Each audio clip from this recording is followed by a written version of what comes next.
qu'il y a eu une combinaison entre ce que nous appelons la dynamique interne des sociétés, c'est-à-dire la boîte noire, et les interventions étrangères. Les interventions étrangères ont cassé le côté spontané et dynamique interne de toute révolution. On a deux fameux exemples qui montrent la contradiction totale de ce printemps arabe. Par exemple, ce qui s'est passé en Libye, c'est une intervention étrangère en faveur d'une révolution contre un régime. Au Bahreïn, on a eu la même chose, mais totalement l'inverse. Ça veut dire une intervention militaire, qui est l'armée saoudienne, en faveur du régime contre la révolution pacifique populaire. Donc, on est face à quoi? Deux poids, deux mesures. La question syrienne. Au Conseil de sécurité, les Américains, les Français, les Britanniques ont voulu répéter le scénario libyen. Mais les Chinois et les Russes ont dit non, plus que 5 fois. Ils ont utilisé le droit de veto. Vous savez, au sein du Conseil de sécurité, il y a 5 pays, 5 États permanents. La Russie, la Chine, les États-Unis d'Amérique, la France et la Grande-Bretagne jouissent de ce que nous appelons le droit de veto. Ça veut dire, moi je dis non, alors on ne discute plus même la résolution, c'est fini. C'est le droit de veto. Chaque pays membre permanent a le droit de veto. Et il y a des pays qui changent selon le continent, qui peuvent dire non, mais n'ont pas le droit de veto. Et le Brésil a dit non, l'Inde a dit non, le Sud-Afrique a dit non. Ce sont 3 pays qui font partie de ce que nous appelons les pays du BRICS. Les pays de BRICS, à leur tête la Russie, la Chine, ils veulent faire un bloc contre la politique américaine dans la région. Par exemple, pour les Chinois, on s'est demandé, la Chine souvent c'est connu, c'est la nation, ne vote ni pour ni contre. Pourquoi cette fois-ci vous utilisez le veto et 5 fois, et alors nous savons tous et toutes qu'un seul veto ça suffit. Le veto russe ça suffit, pourquoi vous utilisez votre veto? Ils ont répondu en anglais, game is over. Le jeu c'est fini, on a compris ce qui se passe. C'est une nouvelle carte du monde arabe, du Moyen-Orient, vous protégez des dictatures, vous voulez faire tomber des dictatures, on comprend bien. Il y a une politique de poids de mesure, donc il n'y a pas de dynamique interne, il y a des interventions étrangères. Et le problème du printemps arabe, c'est que ce processus de conflit entre dynamique interne, ce qui se passe vraiment à l'intérieur des sociétés, et l'intervention étrangère, on est face à une suprématie de l'intervention étrangère. Ça veut dire que l'intervention étrangère devient de plus en plus forte que la dynamique interne. Aujourd'hui en Syrie, il y a 80 nationalités qui sont en train de combattre contre les régimes. On ne peut pas parler de 80 nationalités étrangères, des Tchétchènes, des Turcs, des Maghrébins, des Tunisiens, etc. Et des services secrets, des pays étrangers, etc. Et des bases militaires russes, des Turcs, etc. Elle est où la boîte noire? Elle est où la dynamique interne? Le peuple syrien qui est responsable, lui-même, uniquement lui-même, responsable de son essor. C'est bon? Les vidéos sont prêtes? Voilà, la première vidéo, ça va vous choquer, frapper. C'est en anglais, pour les non-anglophones qui ne connaissent pas l'anglais. Joe Biden, c'est le vice-président américain. Il dit, devant des étudiants à l'université de Harvard, aux États-Unis d'Amérique, tout simplement, nos amis émiratis, qatariens, saoudiens, turcs ont créé, financé Daesh, afin d'éliminer coûte que coûte le régime de Bachar al-Assad. Il l'a dit en anglais, donc on va l'écouter. C'est le vice-président américain, c'est le numéro 2 aux États-Unis d'Amérique. Il y a du son? C'est là-bas que ça se passe.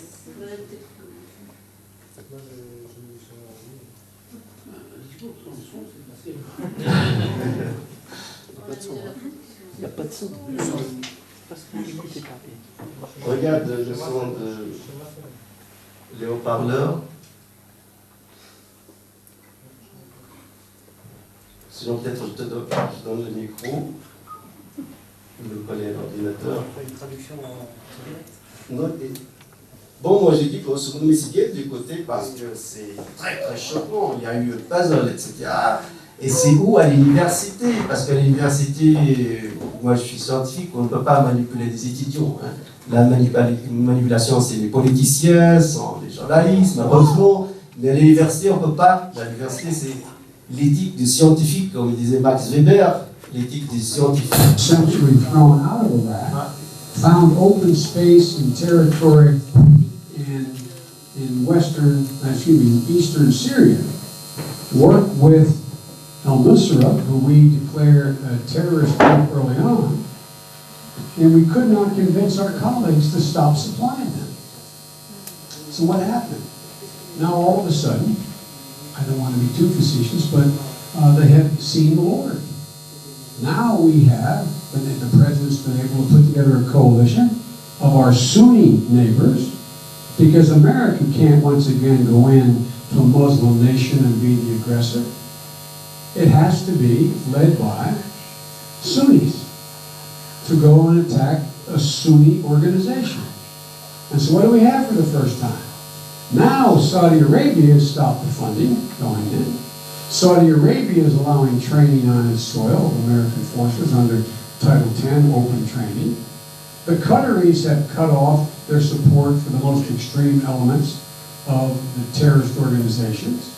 And the Turks, President Erdogan told me, he's an old friend, said, you were right, we let too many people through. Now they're trying to seal their border. My constant cry was that our biggest problem is our allies. Our allies in the region were our largest problem in Syria. The Turks are great friends, and I have a great relationship with Erdogan, which I just spend a lot of time with. The Saudis, the Emiratis, Les deux autres, etc. c'est en français, donc j'ai pas besoin de traduire, je pense. Excusez-moi, vous ne pourriez pas quand même traduire pour les noms anglophones? Oui, je dis, grosso modo, Joe Biden, c'est le vice-président américain, c'est le numéro 2 après Obama, et il dit intégralement devant les étudiants de l'université de Harvard, aux États-Unis d'Amérique, nos amis qatariens, saoudiens, turcs ont financé, créé Daesh, parce que Daesh était l'organisation terroriste. C'est ce qu'on entend sur le plateau. Vous êtes d'accord avec ce côté binaire ou c'est... Alors, deuxième vidéo, là c'est l'ex-ministre des Affaires étrangères français, Laurent Dumas, qui parlait de la Syrie. Ce qui s'est passé de la Syrie avant même les événements en Syrie. C'est quelques années avant les événements, avant la crise. Bon, vous êtes d'accord avec ce côté binaire ou c'est plus compliqué que ça? C'est très compliqué du fait de l'agrégation de tout le monde qui est là, évidemment, mais en substance c'est ça. C'est deux camps qui s'affrontent. Moi, je vais vous dire quelque chose. J'étais il y a 2 ans à peu près, avant que des hostilités commencent en Syrie. Je me trouvais en Angleterre par hasard pour d'autres choses, pas du tout de la Syrie. J'ai rencontré des responsables anglais. Et quelques-uns qui sont mes amis m'ont avoué, en me sollicitant, qu'ils se préparaient quelque chose en Syrie. C'était en Angleterre et pas en Amérique. L'Angleterre préparait l'invasion des rebelles en Syrie. Et on m'a même demandé à moi, sous le président, j'étais ancien ministre des Affaires étrangères, si je participerais comme ça. Je lui ai évidemment dit le contraire. J'ai dit, écoutez, moi, je suis français, ça ne m'intéresse pas. Mais c'est pour dire que cette opération vient de très loin. Elle a été préparée, conçue, organisée. Hein? Excusez-moi, dans quel but? L'idée de renverser le machin, c'est quoi, je vais vous dire? La finalité? Mais dans le but très simple. Mais le but très simple. De destituer le gouvernement syrien, parce que dans la région, il est important de savoir que ce régime syrien a des propos anti-israéliens. Et que par conséquent, tout ce qui bouge dans la région autour, moi j'ai la confidence du Premier ministre israélien qui remonte très longtemps, qui m'avait dit on essaiera de s'entendre avec le Premier ministre, avec les États autour. Et ceux qui ne s'entendront pas, on les abattra. C'est une politique, c'est une conception de l'histoire. Pourquoi pas? Après tout, il faut le savoir. Frédéric Elbet, Turchet, c'est ce qu'on entend sur le plateau. Vous êtes d'accord avec ce côté binaire ou c'est plus compliqué que ça? C'est encore plus choquant. C'est la version française à TF1 sur ce qui s'est passé en Tunisie. Ce n'est pas une révolution pour eux, c'est un coup d'État militaire américano-tunisien entre l'armée et la CIA, mené par le ministre des Affaires étrangères tunisien et le chef de l'armée tunisienne contre Ben Ali. C'est TF1, donc ce n'est pas France 24 ou France 2. Cela veut dire c'est une chaîne privée. L'État français ne prend pas totalement la responsabilité. En même temps, l'information n'était pas à la une au début du téléjournal. C'était au milieu, dans un petit reportage glissé. En Tunisie, la population... Voilà. Avec une autre histoire qui n'a pas un lien entre la deuxième partie. En Tunisie, la population réclame à l'OTAN. C'est bon? Allez-y. Merci. aussi la dissolution du gouvernement de transition. La pression de la rue reste très forte. Aujourd'hui, par exemple, des milliers de jeunes venus du centre du pays ont convergé vers Tunis et ont décidé, vous le voyez, de rester ce soir devant le palais du Premier ministre, bravant ainsi le couvre-feu qui est maintenu. En même temps, un appel à la grève illimitée des enseignants du primaire a été lancé pour demain, date théorique de la reprise des cours. Revenons aussi sur les conditions du départ de l'ancien président Ben Ali, car bien des questions se posent, notamment pour les Tunisiens. On en sait un peu plus sur ces conditions. Les États-Unis et l'armée auraient joué un rôle important. Les explications de Lisbonne Bougoul. Le jour où tout a basculé dans l'ombre, selon nos sources, deux personnages jouent un rôle déterminant et vont précipiter la chute du régime. Le général Rachid Amar, le chef de l'armée, c'est lui qui a refusé de tirer sur les manifestants, comme le lui demandait le président Ben Ali, pour prêter main forte à la police. Et Kamel Morjane, le ministre des Affaires étrangères. Dans les dernières heures, ces deux hommes auraient été en contact régulier avec les Américains. Ce sont eux qui poussent le président tunisien à quitter le pays en urgence. Ils le font monter dans un hélicoptère pour Malte. Le président Ben Ali prendra ensuite un avion direction l'Europe. À ce moment-là, il pense aller passer quelques jours en France pour revenir plus tard, tel un sauveur. Il ne se doute pas que le chef de l'armée et le ministre des Affaires étrangères ont décidé de l'écarter définitivement. Tout porte à croire que les États-Unis approuvent, voire même soutiennent ce plan. Ils auraient même convaincu l'Arabie Saoudite d'accueillir le président Ben Ali et sa famille, avec une condition, qu'il ne fasse aucune déclaration, car le président tunisien préparait déjà son discours de retour. Merci, c'est bon. Merci. Donc, ces trois vidéos sont des extraits, parce que j'en ai d'autres. J'ai même des articles. Par exemple, financement de l'islamisme radical. Un ex-chef de la DST met en cause le Qatar et l'Arabie Saoudite.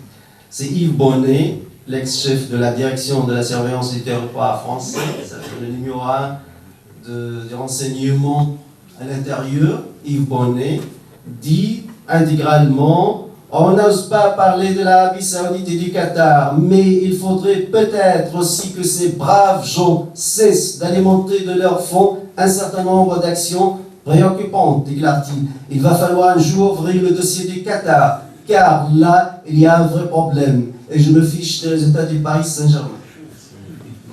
C'est Yves Bonnet, ce n'est pas n'importe qui. Deuxièmement, l'Arabie Saoudite avait financé le terrorisme en Syrie et en Algérie.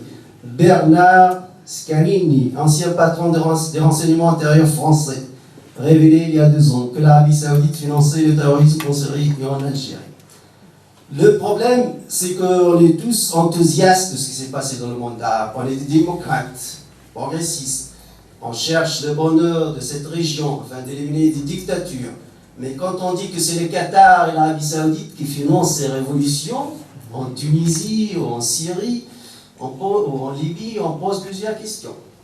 Parce que personnellement, je suis politologue. Je répète toujours, je suis scientifique. Je ne vous ai pas montré des interviews, des documents, des sites internet ou des jeunes aventuriers qui racontaient des histoires de complot. Non, dans notre centre, on travaille avec les versions officielles. Les numéros 1 et les numéros 2 et les déclarations des ministres des Affaires étrangères, etc., c'est ça qui nous intéresse. Je ne m'intéresse pas à tout ce qui est complotiste et des médias alternatifs, etc. Non, c'est officiel. Les versions officielles, ça me suffit, personnellement, afin de voir clairement le tableau, ce qui s'est passé dans le monde arabe. Il y a le juste et le faux, le vrai et la manipulation. Le juste, c'est ces mouvements sociaux qui ont déclenché la révolution, surtout en Tunisie. Ce sont les mouvements sociaux des régions pauvres, marginalisées, qui ont construit le noyau dur de cette révolution. D'ailleurs, les martyrs, sur 200 presque, plus que 90%, sont des jeunes chômeurs ou des ouvriers. C'est vraiment la classe prolétarisée qui a déclenché, même pas en tant que parti politique. Et finalement, on a vu que des partis islamistes prennent le pouvoir, que ce soit par des élections rapides. Le paysage politique n'est pas encore créé, n'est pas encore fait.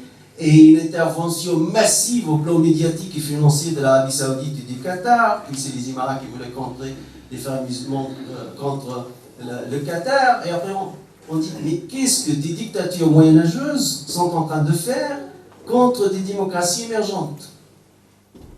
Parce qu'on a une typologie quand même de mandat. Pour dire un régime, on donne des notes, comme on donne des notes aux élèves, aux étudiants, on donne des notes à propos de la démocratie à des régimes politiques.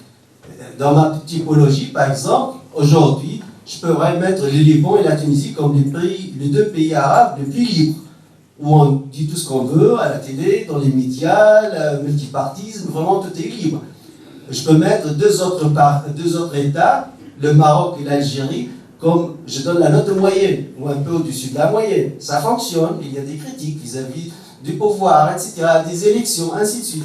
Et dernièrement, les pays qui interdisent même la fraude électorale, où il n'y a rien du tout, c'est un vide total, c'est l'Arabie Saoudite et le Qatar. Il n'y a rien.